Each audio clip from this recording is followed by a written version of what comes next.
चेंबूर मधला diamond garden परिसर आज दुपारची 3:15 वेळ 12 ते 15 चिमुकल्यांना त्यांच्या घराकडे घेऊन निघालेली युनिव्हर्सल विद्यालयाची स्कूल बस 11 नंबर रोडवर आली आणि तितक्यात बसवर काळ बनून कोसळलं एक भलं मोठं जीर्ण जर्जर झाड। एका 11 वर्षीय चिमुकल्याचा मृत्यू तर 4 जण जखमी। याला निसर्गाचा कोप म्हणायचा की बीएमसीचा नाकर्तेपणा?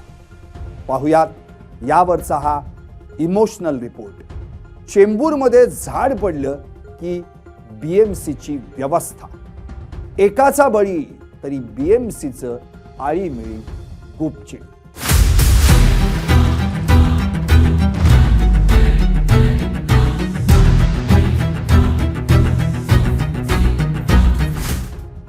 नमस्कार, मी संदीप आणि तुम्ही पाहता एलएस मराठी।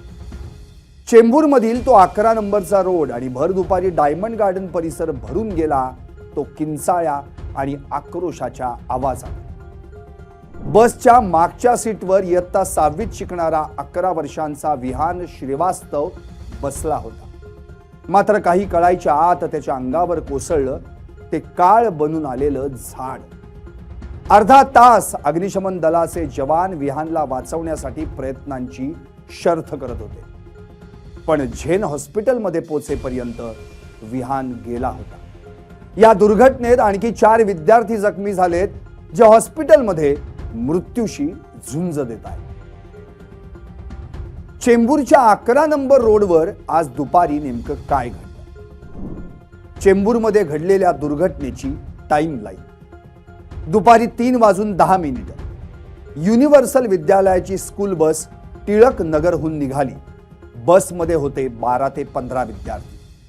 3:15 बस चेंबूरच्या सेंट अँथनी हायस्कूल जवळ 11 नंबरच्या रोडवर पोहोचली। 3:17 रस्त्याकडेला अनेक दशकं जुनं आणि पूर्ण पोखरलेलं पिंपळाचं झाड वाऱ्याचा झोतही नसताना थेट बसच्या मागच्या भागावर कोसळलं। 3:18 बसचा मागचा भाग चक्काचूर। 5 विद्यार्थी आत अडकले। किंचाळ्या, आरडाओरडा। स्थानिक मदतीला आले धावून। पोलीस, अग्निशमन दल, बीएमसीला फोन। 3:22 चेंबूर अग्निशमन दल दाखल। जवानांनी 4 मुलांना काढलं बाहेर। जखमी अवस्थेत झेन हॉस्पिटलमध्ये केलं दाखल। 3:25 ते 3:55 सुमारे अर्धा तास विहान मात्र आतच अडकून पडलेला। झाडाचं पूर्ण वजन त्याच्या अंगावर, कटर जॅकचा वापर, पण काही चाललं नाही। 3:55 क्रेन मागवली गेली। झाड बाजूला केलं गेलं। विहानला बाहेर काढलं गेलं, पण नाडी चालत नव्हती की श्वास।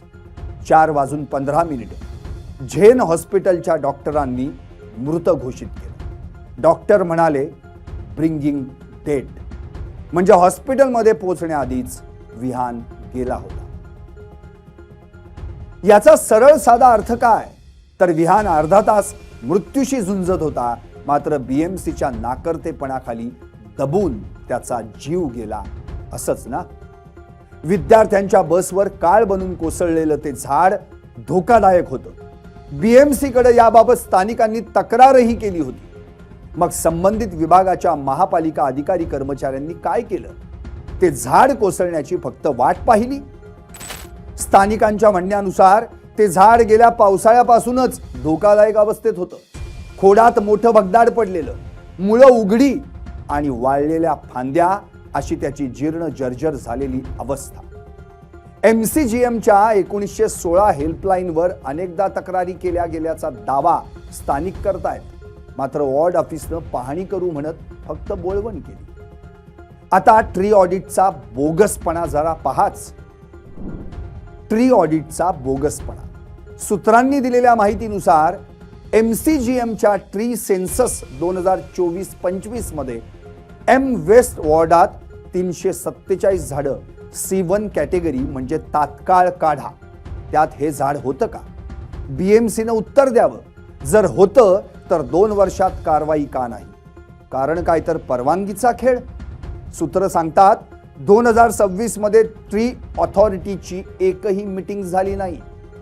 शाळेच्या प्रशासनानं दिलेल्या माहितीनुसार युनिव्हर्सल विद्यालयानं एप्रिल 2026 ला बीएमसीला दिलेल्या पत्रात म्हटलं होतं 11 नंबरचा रोड अरुंद, रस्त्याकडेला 3 जीर्ण जर्जर झाडं, स्कूल बसचा रूट बदला किंवा झाडं काढा.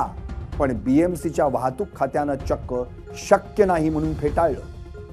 आता थोडं बीएमसीच्या गार्डन विभागाच्या कारभाराविषयी बोलू. सूत्रानुसार वर्षाला 47 कोटींचं बजेट असताना चेंबूरच्या डायमंड गार्डन परिसरात 1 वर्षात एकही ट्री ट्रिमिंग झालं नाही. कंत्राटदार नेमलाच नाही, कारण कमिशन जमत नव्हतं म्हणून. जाता जाता राज्यकर्त्यांना जरा फुल प्रूफ जाब विचार. उपमुख्यमंत्री एकनाथ शिंदे साहेब, तुम्ही मुंबईकरांच्या सेवेसाठी 24 तास काम करता म्हणता, मग 11 वर्षांचा विहान तुमच्या फुलप्रूफ मुंबईत सेफ का नव्हता? धर्मवीर आनंद दिघे म्हणायचे, पोरांच्या डोळ्यातलं पाणी पुसा, इथं पोरांचं रक्त सांडलं हो. पालकमंत्री मंगल प्रभात लोढा साहेब, चेंबूर तर तुमचा गड ना. डायमंड गार्डन सुशोभित करता, पण डायमंड सारखी मुलं मरतायत, त्याचं काय? बीएमसी आयुक्त भूषण गगराणी साहेब, ट्री सेन्सस साठी कोट्यवधी रुपये खर्ची घातलेत ना, मग त्या रिपोर्टचं काय केलं? C1 झाडांची यादी जाहीर करा आणि एम वेस्ट वॉर्डच्या तत्कालीन असिस्टंट कमिशनर यांना तात्काळ निलंबित करा. मी तर म्हणतो सदोष मनुष्यवधाचा गुन्हा जबाबदार अधिकाऱ्यांवर का नको? विरोधी पक्षनेते अंबादास दानवे साहेब, अधिवेशन सुरू आहे, विहानसाठी स्थगन प्रस्ताव आणणार ना? आणि हो, ट्री ऑथॉरिटीच्या सदस्यांनो, तुम्ही नामधारी बगळे आहात का? 2026 मध्ये एकही मीटिंग नाही. तुमच्यावर मॅन लॉस्टरचा गुन्हा दाखल करायला हवा. आधी राजीनामे द्या. झाडं लावा म्हणता, आधी जिवंत झाडं वाचवा. स्मार्ट सिटीच्या गप्पा मारता, आधी सेफ सिटी बनवा. विहान परत येणार नाही, पण विहान सारखे हजारो वाचवू शकतो ना. बीएमसीने ऐकलं तर ठीक, नाहीतर जनतेचा बुलडोझर चालेल. कारण 11 वर्षांच्या पोराचा जीव तुमच्या खुर्चीपेक्षा मौल्यवान आहे. आणि आता माझा शेवटचा सवाल, हे झाड वाऱ्यानं पडलं नाही, तर बीएमसीच्या फाईलीत कुजून पडलं. तुम्हाला काय वाटतं? व्हा व्यक्त आणि पाहत रहा LS मराठी.